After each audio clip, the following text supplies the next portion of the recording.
they're going to be the top team in the West, and everybody's going to be gunning for them. We'll see how they react, and I think that's kind of unknown at this point in terms of you're going to get every team's best. So there's a little bit of a different position compared to if you're sneaking up on teams. So that's going to be curious to see if they can withstand their momentum.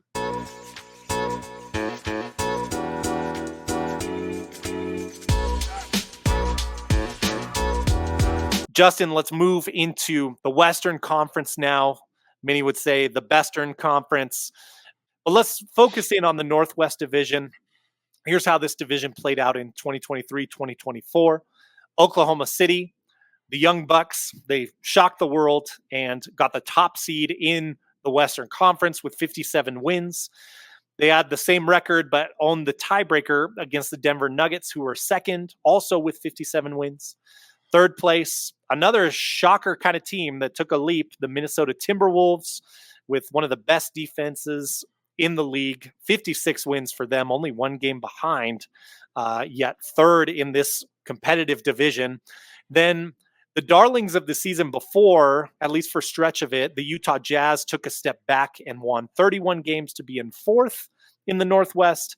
And finally, the Portland Trail Blazers, who are in rebuild mode. First year without Damian Lillard last year. 21 wins to finish out in fifth for this division. So, Justin, I'll throw it to you to lead us off for this division. Who do you have in fifth place here? Any shocking leap for the Trailblazers? No shocking leap for me. I think this is, again, a lot of these divisions very top heavy. I just think they're rebuilding, trying to move on from Damian Lillard. And I think that continues, and that's why I have them at fifth place. We're in agreement there. Let's move on to number 4. Who do you have? Yeah, I got the Jazz, same thing. I think they had a chance to make some noise, and then there's some roster movement there I think didn't serve their favor. With the Jazz, it seems like they banked a lot with marketing. It has not paid off. So and especially with these top 3 teams, despite the Nuggets, I think they're going to take a step back. When you have one of the greatest players, the 21st century, I mean, it's hard pressed for these other 2 teams to match up to Denver Nuggets, even if they have a terrible season. So there's no way I can put the Jazz or the Trailblazers above the Denver Nuggets easily. So. Gotcha. Let me ask you with Utah before we move on to third. Do you see them, with the questions around Markkanen, which are fair? His name has been shopped. The Warriors are really interested, allegedly. But, Markkanen does like playing in Utah. He likes that franchise. He likes the team. Seems like he would like to stay put if possible. I don't know. We don't know what's going to happen there. But just overall, would you lean towards the Jazz being at 31 wins, less than, more than 31 wins? I would say at that point, I mean, the roster is not like horrendous. I mean, I like Jordan Clarkson and I like Walker Kessler. So they got some nice players on there. So I would say keep it at the same level. Maybe give it maybe another win, but not too much movement. I mean, the top 3 teams are too powerful there. So. Yeah, I'm with you. I don't see them moving around that much. And you bring up Walker Kessler. He's already been in some trade rumors as well. Wow. So it's just going to be interesting to see what Danny Ainge's plan is there. And I think that's probably the most interesting thing about the Jazz for next season.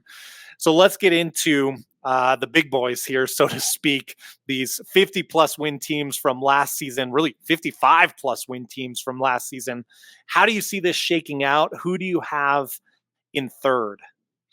Yeah, I got the Denver Nuggets. I don't think their offseason moves, adding Russell Westbrook, did too much for me. I think their roster is a little bit outdated. I think I bought into the hype last year of them losing a lot of depth, being they'll just be okay with Michael Porter Jr., Jamal Murray, and the Joker.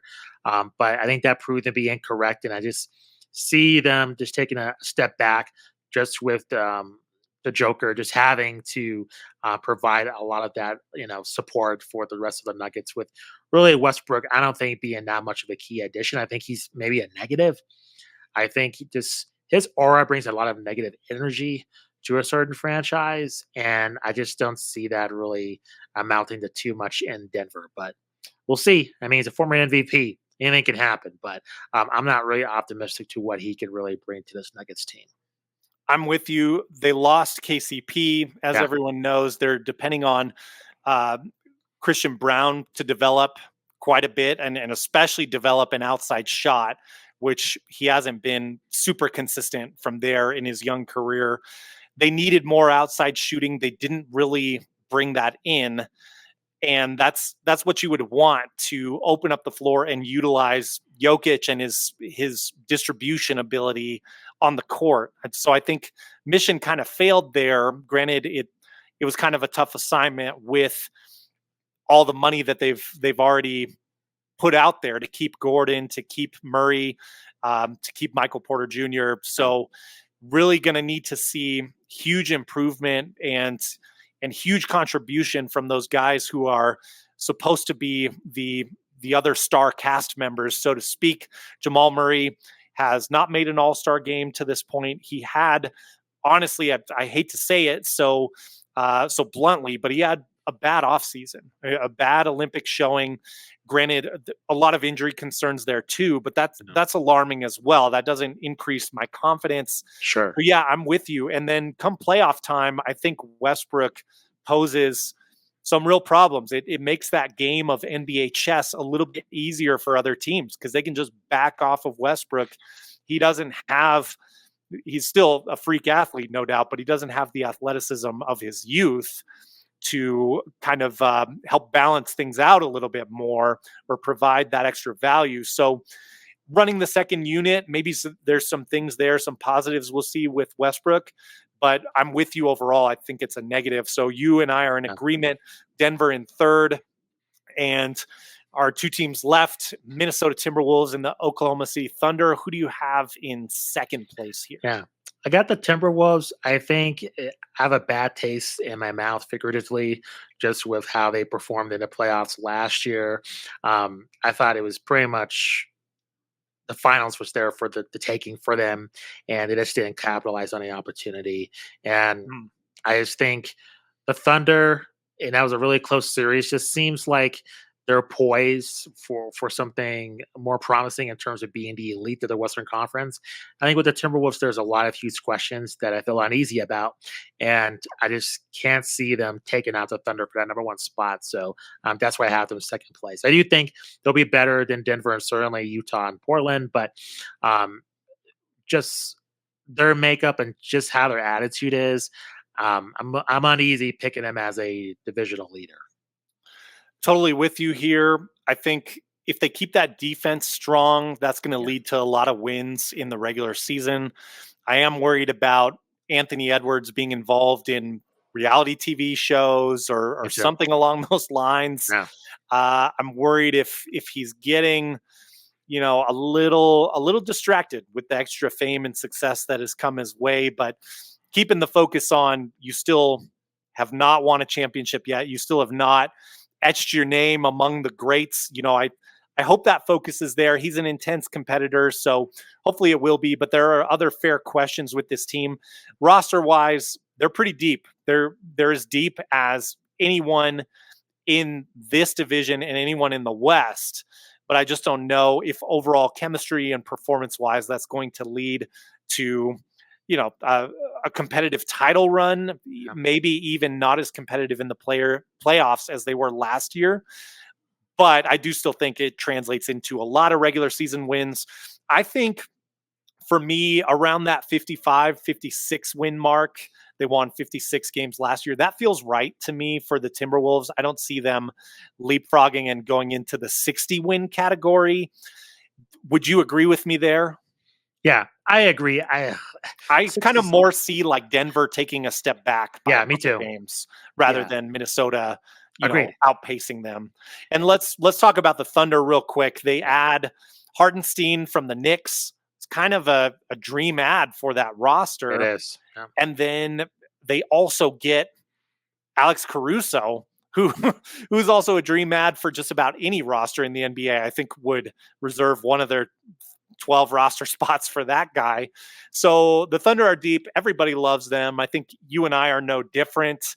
I also think SGA, I don't see things falling back with him. I'm not too worried about that team, and it feels like they're only going to grow a little bit more while they have this window, and a lot of their mega talent is still on their rookie contracts.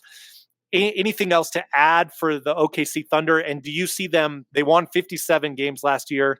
Are these additions enough to get them above 60 wins? I think so with the key additions. Not too much to add other than I think I mentioned earlier with SGA in one of our podcasts. I mean, they are the hunted now. The secret's out. Yeah, So they're going to be the top team in the West, and everybody's going to be gunning for them. We'll see how they react. And I think that's kind of unknown at this point in terms of, you're going to get every team's best. So there's a little bit of a different position compared to if you're sneaking up on teams. So that's going to be curious to see if they can withstand their momentum. I'm with you. I'm with you on 60 plus wins. Yeah.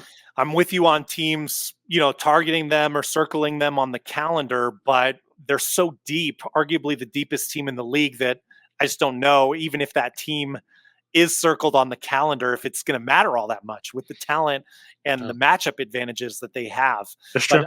I'm with you. There's a target on their backs for sure. And people aren't going to be taken by surprised when this team does well this season.